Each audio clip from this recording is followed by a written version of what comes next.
De reprendre le fil de nos analyses géopolitiques avec notre expert valdoisien Gérard Vespierre, chercheur, conférencier et auteur de notre chronique bimensuelle Décryptons le monde. Bonjour Gérard, ravi de vous entendre après cette longue pause. Bonjour Jacqueline, ravi de vous retrouver. Gérard, depuis ces dernières semaines, les dossiers internationaux ont continué de s'accumuler, avec cette fois le Proche-Orient et la grave attaque déclenchée par le Hamas depuis sa base de Gaza contre Israël. Nous sommes aujourd'hui au 60e jour de cet affrontement. Sans retracer les événements qui se sont déroulés depuis le 7 octobre, quel regard portez-vous à ce jour sur cette douloureuse situation ? Nous sommes effectivement devant une situation particulièrement difficile où en 2 mois, nous décomptons probablement au total des 2 camps plus de 10 000 morts, des milliers de blessés, 134 otages israéliens encore détenus par le Hamas, d'importantes destructions à Gaza et une situation économique, sociale et politique très perturbée en Israël. Donc, après une semaine de trêve, nous avons assisté à une reprise des combats, selon le Hamas, parce que Israël a commis quelques actes militaires ne respectant pas la trêve.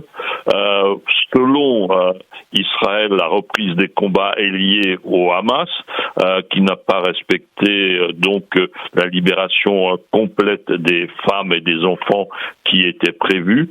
Et en plus, nous avons eu la douleur d'assister à un attentat à Jérusalem 2 jours avant la fin de la trêve, où 4 morts donc ont été malheureusement nombreux, et c'est effectivement lié à une opération où on retrouve les traces du Hamas. Nous sommes donc hélas repartis vers la reprise des combats, des bombardements importants cette fois dans le sud de Gaza et des libérations d'otages interrompues. La société internationale est plus que soucieuse de l'impact de la reprise des combats sur la population civile à Gaza et l'implication grandissante des rebelles Houthis depuis le Yémen. Oui, vous évoquez les réactions et émotions de la société internationale. Le président de la République et le gouvernement se sont spécialement impliqués dans les échanges diplomatiques liés à ce conflit. Comment voyez-vous la position de la France ? Jacqueline, la France est immédiatement impliquée par nos liens avec tous les habitants de cette région et notre proximité géographique. Il y a eu des visites de ministres très rapidement. Emmanuel Macron s'est déplacé sur place, des visites aussi en Jordanie. Nous venons d'entendre à nouveau le président de la République s'exprimer depuis Dubaï, et la conférence sur l'énergie et le climat, dite COP28, et sa visite au Qatar, qui est un élément, un partenaire incontournable dans cette situation diplomatique. La position de la France se résume en 3 points. Premièrement, le droit inaliénable d'Israël à se défendre. Deuxièmement, cette défense doit respecter les lois de la guerre et la protection des populations civiles. Enfin, troisièmement, cet affrontement et la guerre sont à l'œuvre depuis 75 ans. Il n'y aura pas d'issue à la pointe des fusils. La solution est politique et doit se construire autour de 2 États. Donc voilà les 3 étapes, les 3 volets de la position française. Même si nous sommes actuellement dans un sanglant affrontement, il faut absolument éviter qu'il s'élargisse et penser à l'étape d'après, la paix. Oui, Gérard, en évoquant les risques d'une extension du conflit, vous avez mentionné il y a quelques instants l'implication des rebelles Houthis dans ce fameux conflit. Pourquoi le Yémen s'implique-t-il ? Et alors, qui sont ces Houthis ? Et y voyez-vous un réel risque d'extension ? Bien, les rebelles Houthis s'impliquent donc à partir du Yémen parce que leur naissance et leur action relèvent de la volonté et des décisions de Téhéran. La République islamique d'Iran a trouvé dans la région ouest du Yémen cette population montagnarde, guerrière et surtout musulmane d'obédience chiite pour des raisons historiques liées à l'influence perse à la fin du IXe siècle, voyez-vous, donc comme la grande majorité des Iraniens chiites. Il convient d'ajouter que le reste des habitants du Yémen sont en conséquence sunnites, d'où cette différence et ces combats. La capitale du pays, du Yémen, Sanaa, est située à l'ouest. Téhéran a donc décidé en 2014 de lancer cette minorité Houthi, qui est le nom d'une famille influente de cette région, à l'assaut du pouvoir.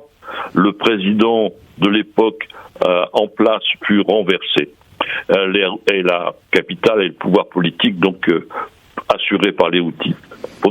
Ils font donc partie des acteurs lancés par Téhéran contre Israël, comme le Hezbollah au Liban, le Hamas à partir de Gaza et les milices pro-iraniennes en Syrie et en Irak. Donc les Houthis yéménites se lancent contre Israël dans ce combat et envoient des drones et des missiles jusqu'ici interceptés. Depuis plus de 2 semaines, ils ont mené des actions contre des bateaux marchands israéliens. L'armée israélienne pourrait mener des frappes sur le territoire des Houthis et leurs bases. Nous sommes aujourd'hui vendredi. Tsahal aurait même mené mardi des frappes près de la capitale du Yémen, Sanaa. En plus, les États-Unis sont en train de préparer une force internationale de protection navale pour éviter les opérations Houthis sur les navires marchands. Nous avons là potentiellement un début d'extension du conflit. Oui, c'est ce qui est à craindre. En revanche, si le conflit ne s'élargit pas, voyez-vous une possibilité de libération prochaine des derniers otages ? Avec cette odieuse stratégie de prise d'otages, Jacqueline, le Hamas est le maître des horloges. Il peut être contraint de relâcher les otages soit par la force, c'est-à-dire par l'armée israélienne, soit par la pression politique et aussi de ses sources de financement à partir du Qatar. Les libérations de civils, en particulier femmes et enfants, pourraient reprendre, mais la libération de militaires israéliens sera l'objet d'épouvantes pressions. Il faudra savoir gérer l'émotion du temps. Merci Gérard pour l'analyse de cette douloureuse et complexe situation et votre éclairage, comme à chaque fois très très inspirant. Je vous rappelle, chers auditeurs, que vous pouvez retrouver Gérard et tous les articles et interviews télévisées accessibles sur le site donc de Gérard Vespierre, www.lemondedécrypté.com, un site gratuit. Il faut juste s'abonner. Je vous dis à la prochaine fois, Gérard. Merci et très bonne émission à vous et à vos invités. Merci, à bientôt.